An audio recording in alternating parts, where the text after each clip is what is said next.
warahmatullahi wabarakatuh. Selamat pagi dan salam sejahtera untuk kita semua. Yang saya hormati Dewan Juri, Panitia Penyelenggara, serta seluruh peserta debat sekalian. Perkenalkan, saya Amelia Kusumasari dari SMA Negeri 4 Bojonegoro. Pada kesempatan ini saya akan menyampaikan pandangan sebagai tim kontra terhadap mosi debat yang berbunyi Dewan ini mendukung kedatangan singularitas teknologi. Di sini saya dengan tegas menolak mosi tersebut. Sebagai pembuka, izinkan saya menyampaikan terlebih dahulu definisi dari singularitas teknologi. Secara sederhana, singularitas teknologi dipahami sebagai titik waktu ketika kecerdasan buatan mampu melampaui kecerdasan manusia. Hal ini terjadi ketika munculnya artificial general intelligence, yaitu mesin atau robot yang tidak hanya bisa berpikir dan belajar layaknya manusia, tetapi juga mampu memperbaiki serta mengembangkan dirinya sendiri secara berkelanjutan.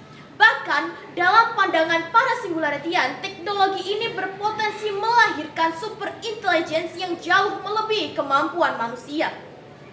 Memang benar, penelitian tentang AI di berbagai bidang telah menghasilkan banyak capaian. Misalnya dalam penelitian oleh Lemons tahun 2020 tentang singularitas teknologi, disebutkan bahwa manusia telah berkali-kali mengalami singularitas kecil dalam sejarahnya, mulai dari penemuan roda, pertanian, hingga satelit komunikasi.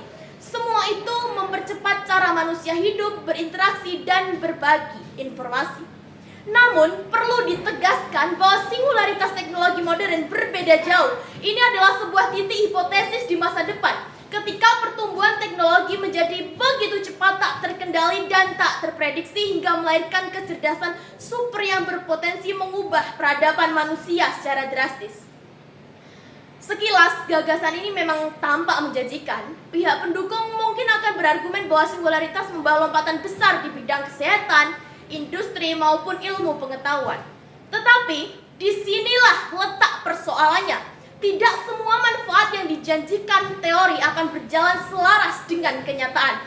Oleh karena itu, sebagai tim kontra, saya menolak mosi ini dengan dua alasan pokok. Yang pertama adalah dari sisi ekonomi. Singularitas teknologi akan menimbulkan otomatisasi ekstrim yang berpotensi mengancam jutaan lapangan pekerjaan. Dikutip dari laporan World Economic Forum tahun 2020 menyebutkan bahwa 85 juta pekerjaan diperkirakan hilang secara global pada tahun 2025 akibat otomatisasi. Alih-alih menciptakan kesejahteraan, hal ini justru berpotensi melebar jurang ketidakadilan sosial. Di Indonesia, ancaman ini sudah terasa di sektor manufaktur dan jasa. Sebagai contoh, industri tekstil dan garmen di Purwakarta dan Bandung mulai mengadopsi robot dan mesin otomatis yang mengakibatkan pengurangan tenaga kerja manual. Hal serupa terjadi di sektor perbankan, di mana layanan teller mulai digantikan oleh chatbot dan aplikasi perbankan digital. Data dari Kementerian Ketenagakerjaan pada tahun 2023 menunjukkan peningkatan tren permintaan keterampilan digital yang secara tidak langsung menunjukkan pergeseran kebutuhan tenaga kerja. Jika ini terus berlanjut hingga singularitas tercapai, di mana AI bisa melakukan pekerjaan yang kompleks seperti analisis data, hukum, atau bahkan medis, jutaan orang di Indonesia akan kehilangan pekerjaan mereka tanpa solusi yang jelas.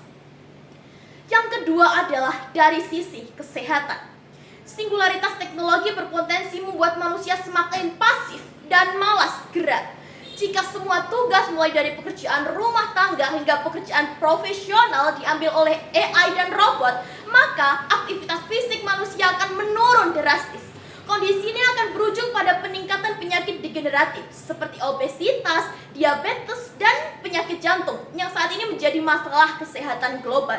Data dari Kementerian Kesehatan Republik Indonesia tahun 2021 menunjukkan bahwa prevalensi penyakit tidak menular atau PTM seperti diabetes dan hipertensi terus meningkat.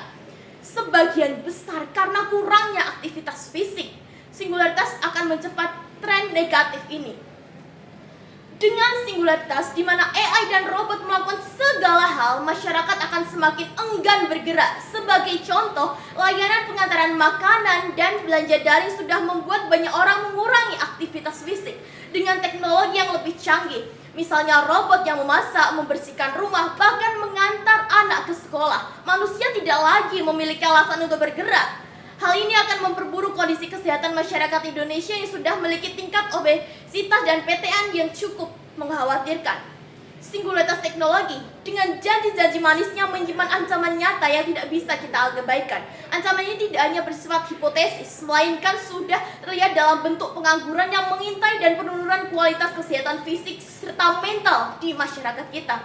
Kita tidak boleh terbuai dengan kemudahan yang ditawarkan oleh teknologi tanpa memikirkan dampaknya terhadap kemanusiaan itu sendiri. Oleh karena itu, dengan bangga saya berdiri di sini sebagai tim kontra dan saya yakin bahwa singularitas teknologi adalah sebuah bahaya yang harus kita tolak demi menjaga masa depan kemanusiaan yang lebih sehat, adil, dan bermakna. Sekian dari saya. Terima kasih.